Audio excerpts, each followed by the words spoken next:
Hi ಸ್ನೇಹಿತರೆ, ಎಲ್ಲರಿಗೂ ನಮಸ್ಕಾರ.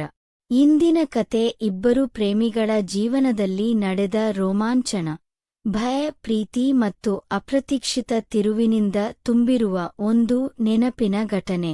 ನನ್ನ ಹೆಸರು ನಿಶಾ. ನನಗೆ 24 ವರ್ಷ.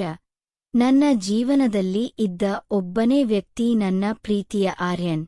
ಕಾಲೇಜಿನಿಂದಲೇ ನಾವು ಒಬ್ಬರಿಗೊಬ್ಬರು ಹತ್ತಿರವಾಗಿದ್ದರು. ಜೀವನದ ವೇಗದಲ್ಲಿ ಪ್ರೀತಿಯ ಅರ್ಥವನ್ನು ಕಾಡಿನಲ್ಲೊಂದು ರಾತ್ರಿ ನಮ್ಮಿಬ್ಬರೇ ಸಿಕ್ಕಾಗ ತಿಳಿದುಕೊಂಡೆವು. ಒಂದು ವಾರಾಂತ್ಯದಲ್ಲಿ ಆರ್ಯನ್, ನಿಶಾ, ಇಲ್ಲಿ ಹತ್ತಿರದ ಕಾಡಿನಲ್ಲಿ ಒಂದು ಅಚ್ಚರಿ ಜಲಪಾತ ಇದೆ, ಹೋಗಿ ಬರೋಣ, ಸ್ವಲ್ಪ ಮನಸ್ಸು ಹಗುರವಾಗುತ್ತದೆ ಎಂದ. ನಾನು ಖುಷಿಯಾಗಿ ಒಪ್ಪಿಕೊಂಡೆ. ನಾವು ಇಬ್ಬರೂ ಬೈಕ್ ಮೇಲೆ ಸಂಜೆಯ ಹೊತ್ತಿನಲ್ಲಿ ಕಾಡಿನ ಕಡೆ ಪ್ರಯಾಣ ಹೊರಟೆವು. ಗಾಳಿಯ ಸದ್ದು, ದೂರದಲ್ಲಿ ಕಾಣುವ ಬೆಟ್ಟ, ಸೂರ್ಯಾಸ್ತದ ಕೆಂಪು ಬೆಳಕು, ಎಲ್ಲವೂ ಆ ದಿನ ನಮ್ಮ ಪರವಾಗಿತ್ತು. ಜಲಪಾತದ ಬಳಿ ನಿಂತಾಗ ನೀರಿನ ಗರ್ಜನೆ, ಮಂಜುಬಟ್ಟಿ ಮತ್ತು ಕಾಡಿನ ನಿಶ್ಶಬ್ದತೆ ನಮ್ಮಿಬ್ಬರನ್ನೂ ಮತ್ತಷ್ಟು ಹತ್ತಿರಕ್ಕೆ ತಂದಿತು. ಆದರೆ ಹಿಂದಿರುಗುವ ಹೊತ್ತಿಗೆ ಹಠಾತ್ತನೆ ಕತ್ತಲು ದಟ್ಟವಾಗಿ, ಜೊತೆಗೆ ಜೋರಾದ ಮಳೆ ಆರಂಭವಾಯಿತು. ಬೈಕ್ ಜಾರಿಬಿಡಬಹುದಾದಷ್ಟು ರಸ್ತೆಯು ಜಾರಿ ಹೋಗಿತ್ತು. ಆರ್ಯನ್ ಬೈಕ್ ನಿಲ್ಲಿಸಿ, ಈ ಮಳೆಯಲ್ಲಿ ಹೊರಟರೆ ಅಪಾಯ. ಮಳೆ ನಿಲ್ಲುವವರೆಗೆ ಹತ್ತಿರದಲ್ಲೇ ಆಶ್ರಯ ಹುಡುಕೋಣ ಎಂದ. ನಾವು ಇಬ್ಬರೂ ಮಳೆ ಜೋರಾಗುವ ಮೊದಲು ದಟ್ಟ ಕಾಡಿನೊಳಗೆ ಒಂದು ಹಳೆಯ ಬಿಟ್ಟು ಹೋಗಿದ ಶೆಡ್ ಕಂಡೆವು.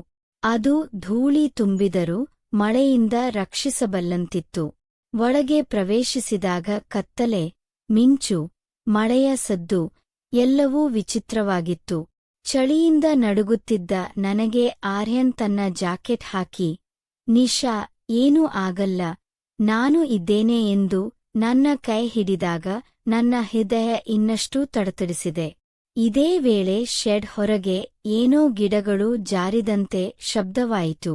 ನಾನು ಹೆದರಿಕೊಂಡು ಆರ್ಯನ್ ಬಳಿ ಇನ್ನಷ್ಟು ಹತ್ತಿರ ಕುಳಿತೆ. ಅವನು ಎದ್ದು ಹೊರಗೆ ನೋಡಿದರೂ ಕತ್ತಲೆ ಹೊರತು ಏನೂ ಕಾಣಿಸಿಲ್ಲ. ಬಹುಶಃ ಜಿಂಕೆ ಇರಬಹುದು ಎನ್ನುವ ಆತ ಹೇಳಿದರೂ ಅವನ ಧ್ವನಿಯಲ್ಲಿ ಸ್ವಲ್ಪ ಅಂಜಿಕೆ ಸ್ಪಷ್ಟವಾಗಿತ್ತು.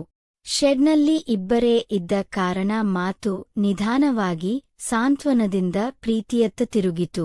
ಆರ್ಯನ್ ನನ್ನ ಮುಖವನ್ನು ಹಿಡಿದು, ನಿಶಾ, ನೀನು ನನ್ನ ಜೊತೆ ಇದ್ದರೆ ಈ ಕತ್ತಲೆಗೂ ಜ್ಯೋತಿ ಬರುತ್ತದೆ ಎಂದು ಹೇಳಿದಾಗ ನಾನು ನಾಚಿಕೆ ನಗುತ್ತಾ ಅವನ ಭುಜಕ್ಕೆ ತಲೆ ಆಸರೆ ಕೊಟ್ಟೆ.